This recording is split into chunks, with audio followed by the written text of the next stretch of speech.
Hi, my name is Crystal Fletcher, and welcome to All About Books.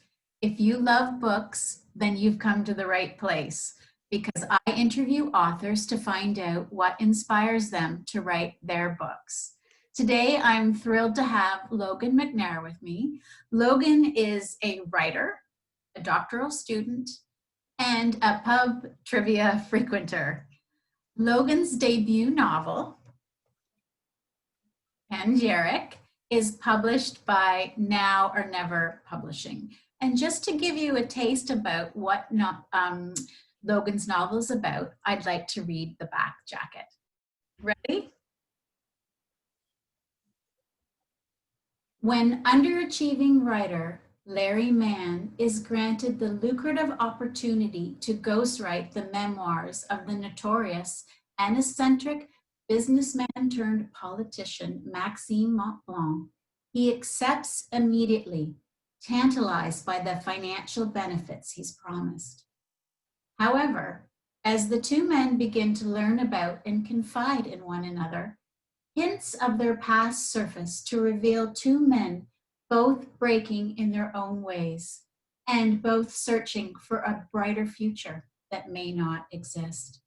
Alternating between the stark and the surreal, abstract and the lyrical, Panegyric is an exploration and examination into the nature of artistic integrity, creation, and legacy, told in a way that is subversive, allegorical, profane, humorous, harrowing, and at times unapologetically incomprehensible.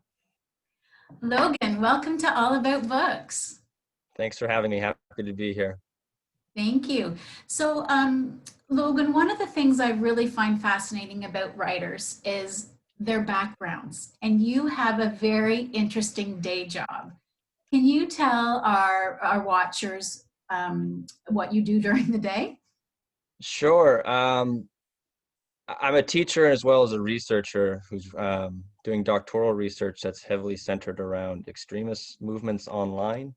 So I spend a lot of my day job kind of going through a lot of the dark and scary places on the internet and looking at what these people are saying and how they're operating and what they're doing and that sort of thing. So it's nice to check out from that once in a while and, explore my own worlds through writing and that sort of thing.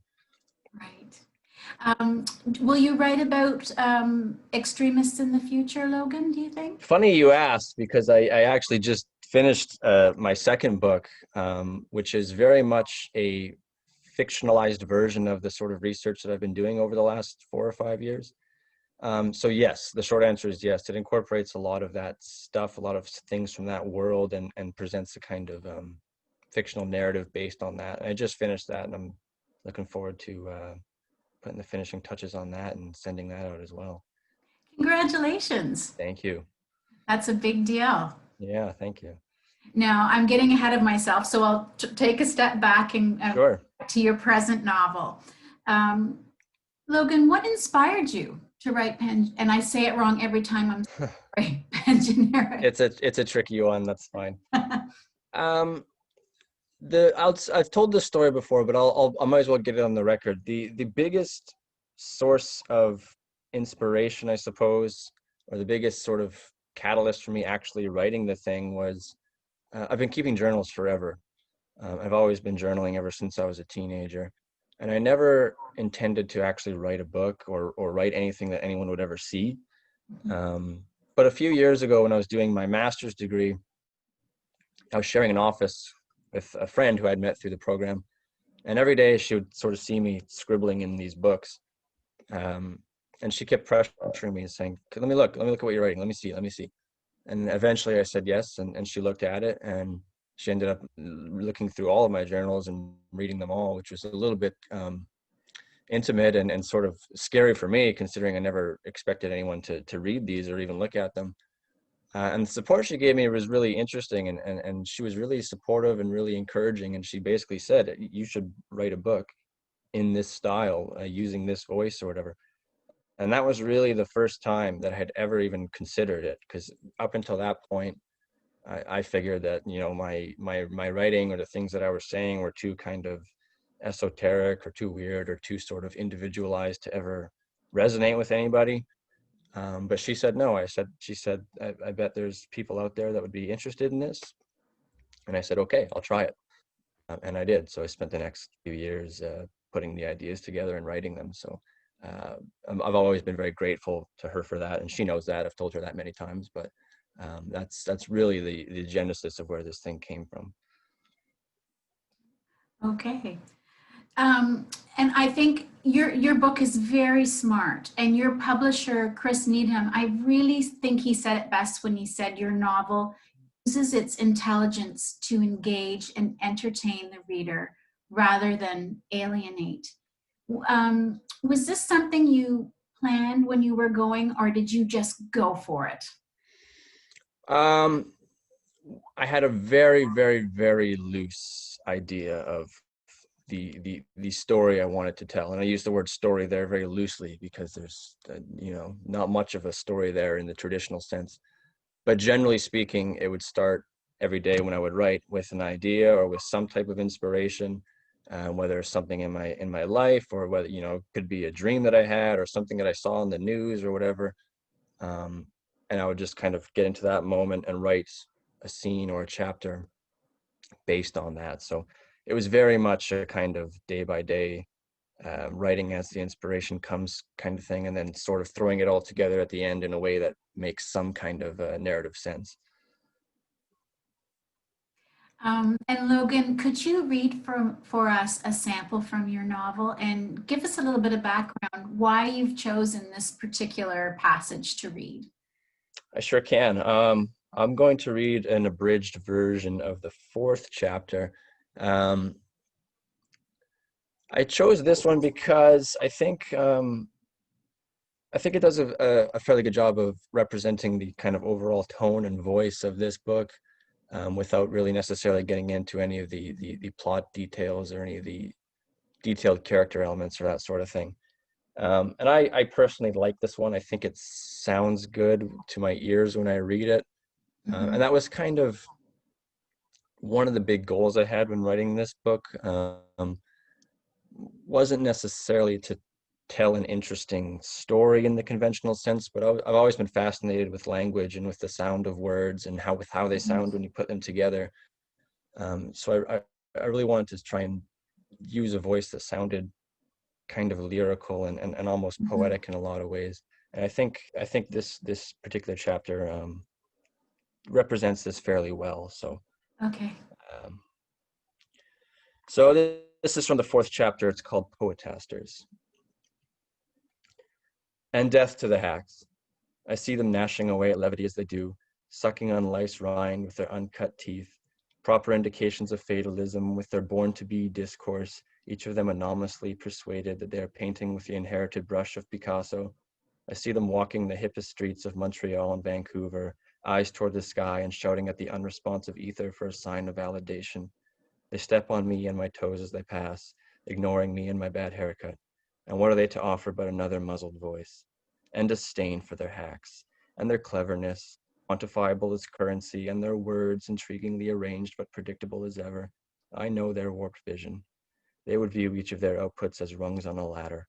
Callous calculations spinning in their thoughts, they would eat the heart of you or I so long as an audience would be formed. And what of their gift, absorbed through the blood of Apollo that courses through their veins? Know, you members of the inane gaggle, a gift not conducive to condemnation is no gift at all. And examination of the hacks, who once upon a time discovered the sway that they held over the bisexual nymphets, moongrass grazers, and precarious exhibitionists who so keenly took to the untouchable mediums of this new century. And let this further illuminate the distinctions between us. Know that I would willingly castrate myself if it meant that I could work more peacefully. And while they were being massaged to whispers of suicide pacts and elopement, I would sit unaccompanied under dim lights with a growing collection of unread postulations, the existence of which I could never be fully sure of. And empathy for the hacks, because we are one and the same. Astute listeners would have already picked up on that. You are safe and you are correct to judge me. The arrows I volley are not shot from a bow of otherworldly material, nor are they readied by untarnished hands. And envy for the hacks, because I know the things I would do to be openly counted amongst their ranks, because I've often dreamed up a life where I am not just accepted by them, but embraced. I want to walk their streets with shoes unscuffed. I want to be their chosen king, the man who came from nothing, the man whose bad haircut they now all emulate. And now a parting gift for the hacks, ordered by my arms and their genuine desire to gesture something that matters, and my legs and their commitment to standing tall on the cliffs of contrarianism. So if these words are to be immediately dissipated and lost to the wind before reaching unwelcoming ears, this I will accept. Never kiss sanguine lips, never guide in lawless ships, never watch rust be formed, never dance in torrid storms, never drink from unknown udders, never lie with two old lovers, never break with scripted waves, never delve in unclaimed caves, never build with flawless nails, never repeat once told tales, never sign with borrowed pens, never bound toward easy ends, never pray to fading flames, never gorge on fettered fame, never call the clearest bluffs, and never sleep on just enough. Thank you. Thanks. That's a great reading, Logan. Thanks. Now, I knew I was going to like your novel because any novel that starts off with a Leonard Cohen quote and has Leonard Cohen woven throughout the whole novel is fantastic. Can you share with our listeners the significance of Leonard Cohen to your? Sure. When I was probably 17, I was in my local bookstore and I bought this book by Leonard Cohen. Okay. Beautiful Losers, a book he wrote in the 60s before his music career really took off. And I tried to read it as a 17-year-old, and it was beyond me. I couldn't, it was too dense for me to get through.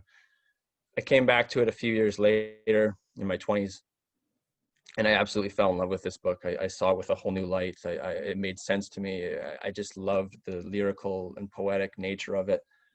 So when I started writing this book, I borrowed a lot of elements from that book. The relationship between these two characters, one of whom is a politician, the other of whom is sort of subservient to him. A lot of elements from that book are really kind of unashamedly borrowed in mine. And instead of trying to ignore this, I tried to just own it and say, look, Leonard Cohen, his influence watches over everything I do here. So yeah, I include him. I mention him by name in the book quite often, so much so that he almost becomes a kind of watching character in his own right. And that was just a matter of me owning my influences and saying, yes, I share this DNA. I'm trying to emulate the way that he wrote and the stories that he told, which I know is a tall task, and I'm not trying to think that I'm anywhere near his level of brilliance, because he's a true master. But I just wanted to be honest and open about that influence. Right. Did you ever write with Leonard playing in the background? I did, yeah. Yeah. Music is big to me when I write. I always listen to music that's tailored toward a certain mood that I want to get. So for a lot of the scenes or for a lot of the chapters, yeah, there's a lot of Leonard playing throughout the process. Well, I have to thank you for expanding my vocabulary. My pleasure. I looked up a lot of words when I was reading Logan's book, more than just the P words, because every chapter starts with a P. And I was wondering if you could just give our listeners a little bit of background, because I really admire when a writer starts writing and sometimes an influence comes in and they change the direction they're going. Because originally you'd mentioned that your character Larry doesn't stutter, and that's something that you brought in later. Yeah, that came maybe after I had written a handful of chapters already, and up until that point, yeah, he didn't have his speech impediment, which eventually came to kind of really define him in a lot of ways. Yes. Or at least that's how he was defining himself through that. And it was just strange the way it hit me. I remember I was out for a jog one morning and I was just thinking about the book and just bouncing some ideas around. And I didn't feel as if it was particularly compelling. I didn't feel as if he had any real motivations. It just felt kind of boring. It just felt like a a boring version of me, and I wanted it to be a little bit more exciting than that. And then it just hit me. I was reading this article for some of my schoolwork and stuff about online bullying, and one of the people that they interviewed in this article was talking about how she has this speech impediment, and she was been bullied for it and stuff, and she was sharing her story, and that just really struck me. And I just started thinking about how would somebody who has this type of impediment, how would that affect them? How would that affect their day-to-day lives, their self-esteem, the way that they interact with people? And then that just opened up this whole new world. Like, this is how I want to examine this now. And from that, a lot of stuff just suddenly started making sense. A lot of Larry's kind of motivations and justifications for the way that he lives his life, and the kind of fears and insecurities and anxieties that he have, were now a lot more clear to me through this. And it's something that I took a lot of care to try and represent well and accurately, out of respect, because I don't have this impediment myself, and I don't want to portray it in a way that would be offensive, or that would be a caricature, or so I did a lot of research. I read a lot of articles. I went to some online spaces. I talked to people in these spaces who have similar impediments.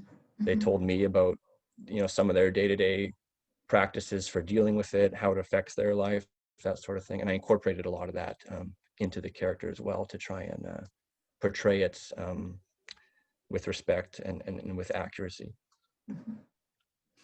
And you have two very interesting males, a very polar opposite. You've got Larry, who has the speech impediment, and then you've got this very powerful politician, Mont Blanc, who's controlling and a tad mean at times, shall we say.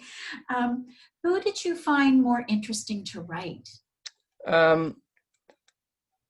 Larry was certainly easier to write, because I mean, it's probably not a big surprise that a lot of that is kind of coming from me personally.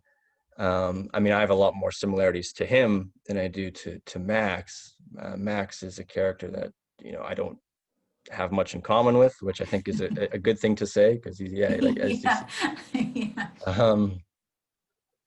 so it was easier to write Larry, but it was also a lot more fun to write Max in a kind of weird, curious way. Sometimes when you write characters that are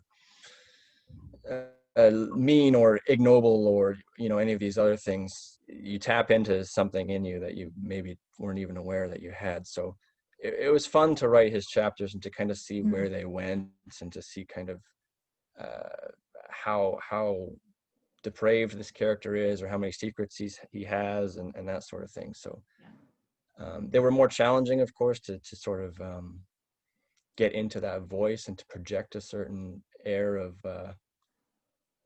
outward authority, but at the same time a kind of inward trouble, and a sort of inward breaking apart. So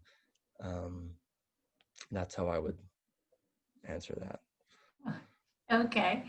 A little earlier in our discussion, you spoke about your novel being, a little different, and I believe on your website you even used the phrase bizarre.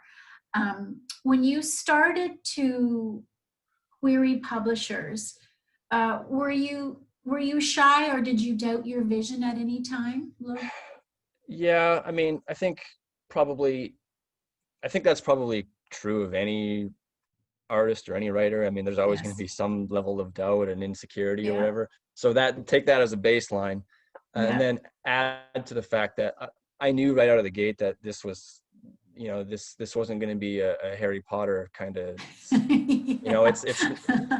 it was written in a way that I was proud of the way that I was able to put it to paper, but I knew that it wasn't necessarily going to be particularly accessible, or something that a lot of people would kind of just casually pick up.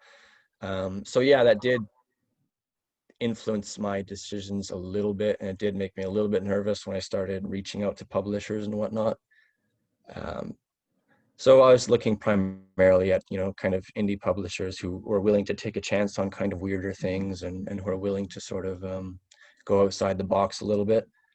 And fortunately, I was able to find one. But yeah, I mean, obviously, it was a bit of a scary process, as it always is. Yeah. No, and I think that's so valuable for any new writer or any writer to know is, you know, stick by your vision and be persistent and keep at it. Well, Yeah, exactly. yeah. So I would like to say a great big thank you to Logan for being on All About Books today. I really appreciate it. I will put links down below to Logan's website so you can learn more about Logan. And also, if you'd like to purchase a copy of his book, that information will be there as well. And to everyone else, please like my videos and subscribe to my channel, All About Books. Thank you, Logan. Thanks so much for having me, Crystal. It's been great.